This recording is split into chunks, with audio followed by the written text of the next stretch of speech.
जय हिंद स्टूडेंट। उम्मीद करता हूं आप सभी स्वस्थ, मस्त, खुश और सुरक्षित होंगे। आज की वीडियो में हम डिस्कस करेंगे स्टूडेंट्स के कुछ क्वेश्चंस हैं वीडियो एग्जाम को लेके, उस पर हम डिस्कस करेंगे। इसके अलावा क्या स्थिति है लेखपाल डीपी की, लोअर पीसीएस की भी अपडेट लेंगे। इसके अलावा कुछ क्वेश्चंस है कि ओ लेवल के इक्विवेलेंट कौन सी डिग्री होती है, इस पर भी हम बात करेंगे। उससे पहले चैनल पे जो नए हैं चैनल को लाइक और सब्सक्राइब जरूर कीजिएगा। चलिए चलते हैं वीडियो की ओर। तो सबसे पहले बात कर लेते हैं हम जेई 2023 की वैकेंसी को लेके। तो जूनियर इंजीनियर 2023 की वैकेंसी आपको जल्दी देखने को मिलने वाली है। ये हो सकता है इसी महीने या हो सकता है अगले महीने तक आपको ये भर्ती देखने को मिल जाए, जूनियर इंजीनियर 2023 की। ठीक है, 2018 का सब कुछ लगभग क्लियर हो ही गया है, ज्वाइनिंग की बात बाकी है। तो JE 2023 UP triple SC PET 2022 से ही ये भर्ती आएगी। अच्छी खासी भर्ती आएगी, बच्चे तैयार रहे। अब कुछ लोग का इसमें क्वेश्चन है कि बीटेक वाले होंगे कि नहीं होंगे। अब देखिए क्या अपडेट आती है क्या नहीं, पर ज्यादातर चांसेस यही है कि जो डिप्लोमा होल्डर्स हैं उनके चांसेस ज्यादा है जेई 2023 में। फिर बात कर लेते हैं लोअर पीसीएस को लेके। तो ये भर्ती भी आपको पेट 2022 से देखने को तो मिलेगी, पर पूरी भर्ती नहीं मिलेगी। आधी भर्ती पेट 2022 से आएगी और आधी भर्ती पेट 2023 से आएगी। और इसमें मुझे लगता है एग्जीक्यूटिव ऑफिसर की जो भर्ती होगी वही पेट 2022 से आपको देखने को मिलेगी। नियर अबाउट 250 के आसपास या 250 प्लस थोड़ी सी वैकेंसी होगी इसमें। ठीक है, 250 एग्जीक्यूटिव ऑफिसर ईओ की पद की भर्ती आने के चांसेस है लोअर पीसीएस के पेट 2022 से। बाकी जो भर्तियां होंगी वो पेट 2023 से ही आपको देखने को मिलेगी। तो मतलब लोअर पीसीएस की भर्ती दो पार्ट में डिवाइड कर दी गई है ताकि पेट 2023 में भी कुछ वैकेंसियां आए। ठीक है, तो पीसीएस की वैकेंसी भी आपको देखने को मिलने वाली है, लेकिन एग्जीक्यूटिव ऑफिसर की देखिए पद बहुत अच्छा होता है ईओ का, इसमें कोई डाउट नहीं है। अब हम बात कर लेते हैं अगली अपडेट को लेकर कि लेखपाल डीबी की क्या स्थिति चल रही है। तो लेखपाल डीबी में देखिए डीबी स्कीम का अभियान सब यूट्यूबरों ने मिलकर चलाया, बच्चों ने चलाया जिनके जो दूसरे जगह क्वालिफाई हो गए थे, दूसरे एग्जाम में क्वालिफाइड हो गए थे, उन्होंने अपनी डीबी स्कीप की है। तो डीबी स्कीप अभियान अभी भी कंटिन्यू रखना है, अभी थोड़ा लंबा समय बाकी है अभी। ठीक है, आज डीबी नहीं होगी, कल डीबी नहीं हुई है, अब अगली डीबी कल से शुरू होगी। तो 2 दिन छुट्टी थी डीबी की, डीबी 2 दिन नहीं हो पाया है, डीबी अब कल से शुरू होगी। आगे की 14 दिन के आसपास की लगभग डीबी मुझे लगता है कि हो गई है। ठीक, तो देखिए डीबी अच्छी खासी स्कीप हो रही है। उम्मीद रखिए कि इसकी जो कट ऑफ लगभग होगी आपकी लगभग ये आसपास अनरिजर्व का 78.75 से 79 जाएगी, इससे ज्यादा इसकी कट ऑफ नहीं जाएगी। ठीक है, तो डीबी में आप लोग बैठिएगा जरूर, चाहे आपके मार्क्स कम है चाहे ज्यादा, इससे फर्क नहीं पड़ता है। डीबी में अगर आपका नाम है, आपका रोल नंबर है, तो डीबी जरूर अटेंड कीजिएगा। बाकी फाइनल जब रिजल्ट आएगा तो उस हिसाब से पता चलेगा। अगर नहीं हुआ तो कोई बात नहीं है, लेकिन अगर होता है और आप डीबी में नहीं बैठते हैं तो फिर आपको पछतावा तो जरूरी होगा। फिर तो डीबी में जरूर बैठिएगा, किसी के बात पर मत आइएगा, डीबी में जाके जरूर बैठिएगा। अब एक क्वेश्चन है लोगों का, इसको लेके वीडियो एग्जाम को लेके बहुत से स्टूडेंट के अलग अलग क्वेश्चन है, उस क्वेश्चन पे बात कर लेते हैं। सबसे पहला क्वेश्चन वीडियो री एग्जाम को लेके नॉर्मलाइजेशन को लेके। बहुत से बच्चे कह रहे हैं कि नॉर्मलाइजेशन नहीं होगा क्योंकि वैकेंसी में नहीं लिखा था, नोटिफिकेशन में सॉरी नहीं लिखा था, इस वजह से नॉर्मलाइजेशन नहीं होगा। देखिए नॉर्मलाइजेशन बिल्कुल होगा। शिफ्ट वाइज एग्जाम हुए हैं, हर शिफ्ट का पेपर अलग अलग लेवल का था। अगर नहीं होगा तो फिर बहुत से बच्चे कोर्ट भी जा सकते हैं, इसमें कोई वो नहीं है, भर्ती झूठ में फंसेगी। तो देखिएगा जरूर, ऑफकोर्स नॉर्मलाइजेशन 100% होने वाला है, कोई इसमें डाउट नहीं है, नॉर्मलाइजेशन पक्का होगा। अगला क्वेश्चन ये है कि नॉर्मलाइजेशन से किस शिफ्ट में बेनिफिट मिलेगा, मतलब कौन सा शिफ्ट हार्ड हो सकता है। देखिए मैं आपको एक पहली इंपॉर्टेंट बात बता दूं, नॉर्मलाइजेशन में हार्ड शिफ्ट कैसे डिसाइड होती है। वो डिसाइड होती है कि मान लीजिए शिफ्ट 1 है, शिफ्ट 2 है, शिफ्ट 3 है और शिफ्ट 4 है, उसमें किस शिफ्ट के मार्क्स ज्यादा भाग रहे हैं। ठीक है, और मार्क्स किस शिफ्ट के ज्यादा भागेंगे, या तो वहां पेपर इजी होगा, ठीक, या फिर जो नंबर ऑफ स्टूडेंट्स हैं जो अबव एवरेज स्टूडेंट होते हैं वो जिस शिफ्ट में ज्यादा बैठे होंगे। प्लस जो चीटर जो बच गए हैं वो जिस शिफ्ट में ज्यादा बैठे होंगे तो उस शिफ्ट का मार्क्स बढ़ सकता है। तो जैसे ही वीडियो में चल रहा है कि शिफ्ट 2 और शिफ्ट 4 टफ था, इनके मार्क्स बढ़ेंगे ठीक पेपर के हिसाब से, लेकिन नंबर ऑफ स्टूडेंट किस शिफ्ट में बैठे थे ये किसी को नहीं पता है कि किस शिफ्ट में नंबर जो एक्सीलेंस नंबर ऑफ स्टूडेंट्स है वो किस शिफ्ट में बैठे हुए हैं, जो बच्चे ब्रिलियंट है वो किस शिफ्ट में है ये किसी को नहीं पता। तो आप कह नहीं सकते हैं कि शिफ्ट 1 इजी था, शिफ्ट 2 कठिन था, शिफ्ट 3 इजी था, शिफ्ट 4 कठिन था। देखिए जब हम भर्ती में जब एग्जाम देने एग्जाम सेंटर हॉल में जाते हैं वहां सिचुएशन कुछ और होती है, वहां दिमाग में बहुत कुछ चलता है। हर बच्चे के लिए अपना शिफ्ट टफ होता है, इसमें कोई भी डाउट नहीं है। आप बाहर अगर कोई भी प्रीवियस ईयर का पेपर सॉल्व करते हैं तो कुछ क्वेश्चंस जो होते हैं जो आपको काफी करीबी नॉलेज होती है लेकिन थोड़ा सा कंफ्यूजन होता है, इस वजह से फिर भी आप उसे अटेम्प्ट कर लेते हैं क्योंकि आपको पता होता है कि ये अभी फाइनल नहीं है, यहाँ पे अगर गलत हुआ तो कोई इश्यू नहीं होगा। लेकिन एग्जाम सेंटर हॉल में जब अपना पेपर देते हैं ना तो आप उन क्वेश्चन को जिनमें हल्का सा भी डाउट होता है उसे अटेंड नहीं करते, खासकर ऐसे पेपर में जहां सीधे 50% ऑफ मार्क्स आपके कट जाए, यानी 2 में से सीधे 1 नंबर कट जाए। ठीक है, तो ऐसे में नंबर ऑफ क्वेश्चन अपने आप ही कम अटेम्प्ट हो जाते हैं। तो हर स्टूडेंट के लिए उसकी शिफ्ट टफ होती है।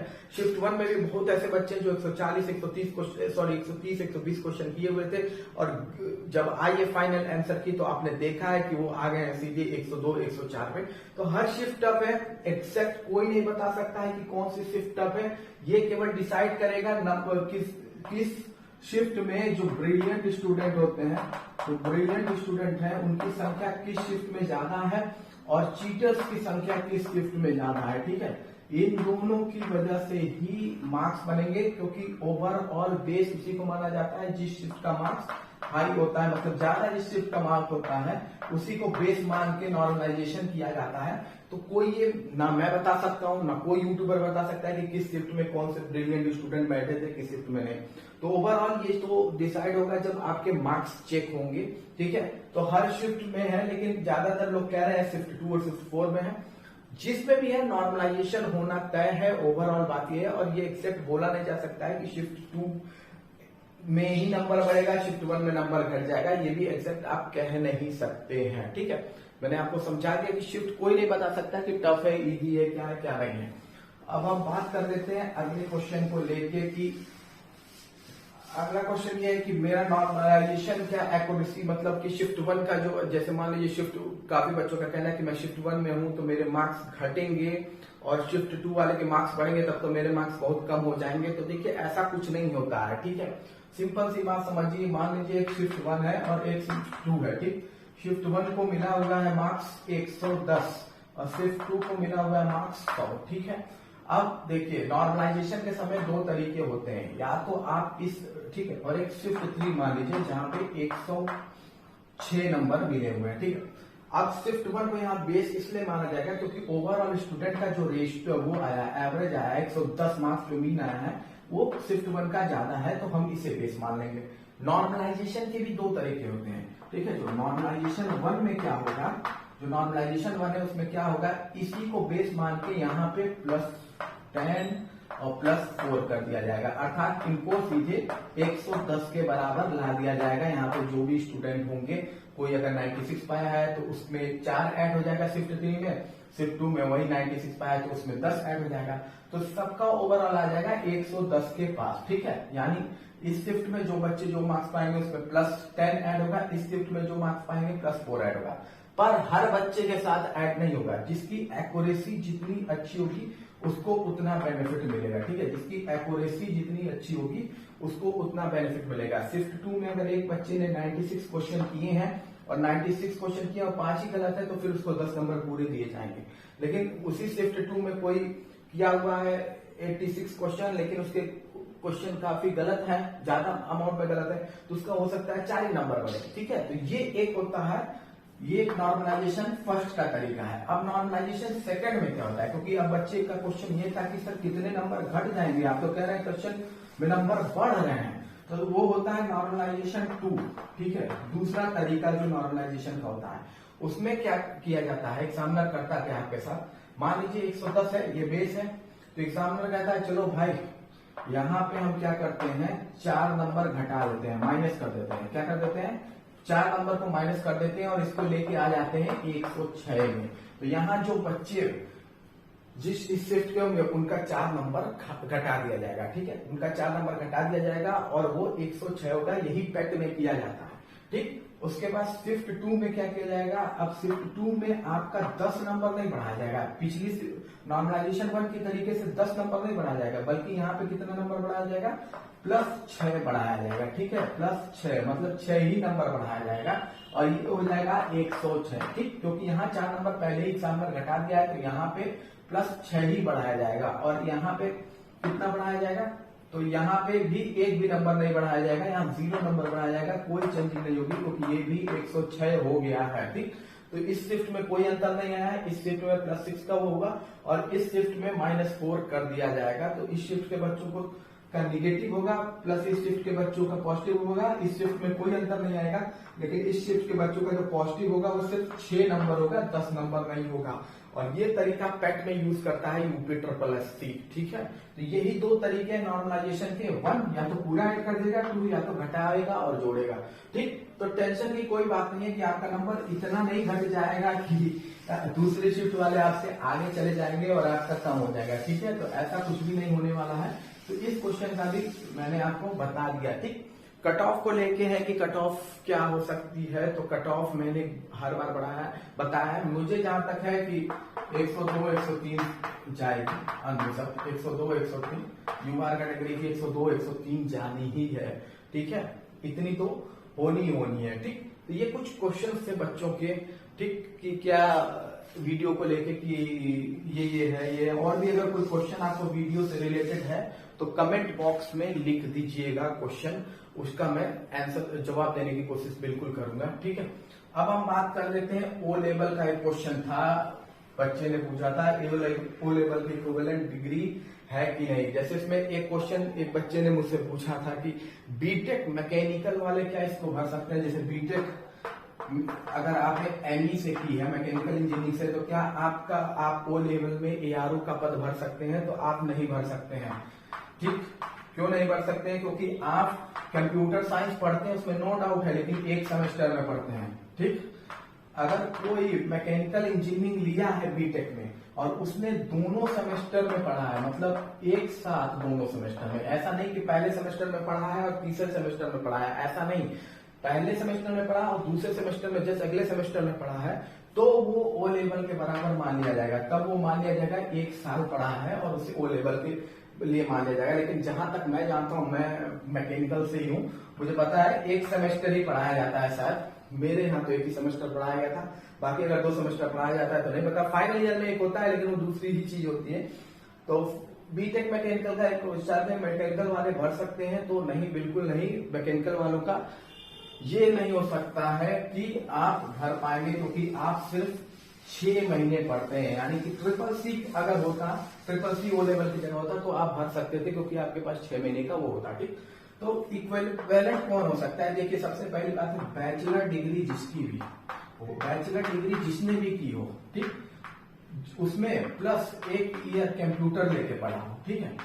बैचलर डिग्री में जैसे बीएससी में ऑप्शन होता है ना आपके पास, वैसे कि केमिस्ट्री लेना है, क्या छोड़ना है, क्या लेना है, तो बैचलर डिग्री में 1 साल अगर आपका कंप्यूटर का कोर्स उसके साथ ऐड था, ठीक। जैसे कि मान लीजिए आपने एमबीए किया है तो एमबीए में आईटी ले लिया है तो आपका है, ठीक। फिर बीएससी किया है, बीएससी में आपने का एक सब्जेक्ट कंप्यूटर था, भले डिग्री आपको बीएससी की मिली है, लेकिन एक साल आपने कंप्यूटर पढ़ा है। या आप 12th में ही थे, फिर आप 12th में ही थे, आपने 1 साल कंप्यूटर एज सब्जेक्ट पढ़ा है, तो फिर आपका इक्विवेलेंट है। मतलब बैचलर डिग्री में एक ऐसा सब्जेक्ट कंप्यूटर रहा हो जो 1 साल पूरा रहा हो, तो आप इस डिग्री के बराबर हैं, ओ लेवल की डिग्री के बराबर हैं, चाहे कोई भी बैचलर डिग्री हो, ठीक है। दूसरा, अगर आपने 12th कंप्लीट कर लिया, उसके बाद 1 ईयर का कोर्स किया है कंप्यूटर का, ठीक है, 1 ईयर का अगर कोर्स किया है आपने कंप्यूटर का, तब भी 12th पास होने के बाद किया है, या फिर आपने डिप्लोमा किया है 3 सब्जेक्ट से, पीसीएम एज अ सब्जेक्ट हो, और डिप्लोमा किया हो किससे, डिप्लोमा किया हो आपने सीएस से, आईटी से, और या फिर आपने डिप्लोमा किया हो इलेक्ट्रॉनिक्स से, ठीक है, ठीक। पीसीएम सब्जेक्ट होना चाहिए, CSIT और इलेक्ट्रॉनिक्स से आपने किया हो डिप्लोमा तो आपका मान्य हो जाएगा ओ लेवल के बराबर। MCA ओ लेवल के बराबर है, बिल्कुल है, MCA ओ लेवल के बराबर, ओ लेवल से ऊपर होगा मेरे ख्याल से, MCA तो ओ लेवल से ऊपर होगा। बीटेक में CSIT और इलेक्ट्रिकल भी सेम है। उसके अलावा अगर बाकी किसी भी ब्रांच में लगातार 1 साल कंप्यूटर पढ़ाया गया है तो ही वो ओ लेवल के बराबर है। ओ लेवल के बराबर का मतलब सीधा बात है कि कोई भी कंप्यूटर का कोर्स अगर आपने 1 ईयर किया हुआ है, 1 साल, सिंपल सा बात समझिए, आपको सब समझ में आ जाएगा।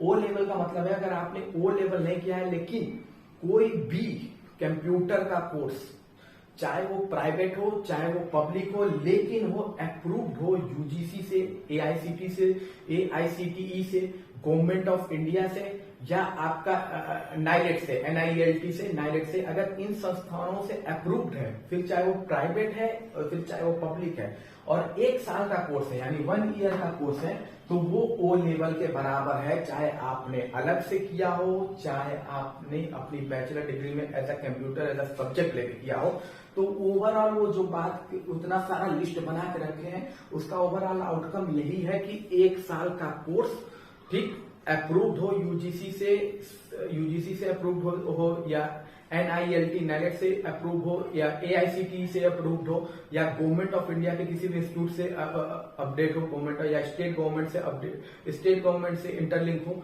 ठीक, कोई भी प्राइवेट इंस्टीट्यूट या पब्लिक इंस्टीट्यूट हो जो इन 5 लोगों से रहेगा, मतलब सबको मान्यता मिलती है ना। प्राइवेट में हर प्राइवेट कॉलेज को वैलिड नहीं आप कह सकते जब तक उनके पास यूजीसी, अगर टेक्निकल से है तो AICTE की अगर मान्यता नहीं है तो प्राइवेट का नहीं माना जाएगा। लेकिन अगर उनकी मान्यता है, चाहे प्राइवेट हो चाहे पब्लिक हो, 1 साल का कोर्स हो, तो आप बिल्कुल ओ लेवल के बराबर हैं कंप्यूटर में, कंप्यूटर का कोर्स हो। इसके अलावा अगर आपने कोई कोर्स किया नहीं है लेकिन आपकी जो बैचलर डिग्री थी या मास्टर डिग्री थी उसमें एक कंप्यूटर एज अ सब्जेक्ट आपको पढ़ाया जाता था, जो 1 साल आपको पढ़ाया गया है, तो भी आप वैलिड हैं इस एग्जाम के लिए, ठीक है।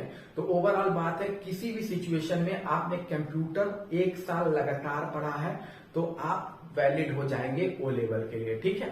तो आप वो फॉर्म ARO का भर सकते हैं अगर आपके पास ओ लेवल नहीं है फिर भी, ठीक। बाकी उन्होंने लिस्ट जारी की है UPSSC ने, आप जाके चेक कर सकते हैं, 2022 में ही तो जारी की थी। काफी लंबा प्रोसेस है। ओवरऑल आउटकम जो मैंने शॉर्टकट में बताया वो यही है, ओवरऑल यही घूम फिर के आएगा उसका भी आउटकम, ठीक है। बाकी किसी भी अपडेट के लिए चैनल को लाइक और सब्सक्राइब जरूर कीजिएगा। मिलते हैं अगली वीडियो में। जय हिंद।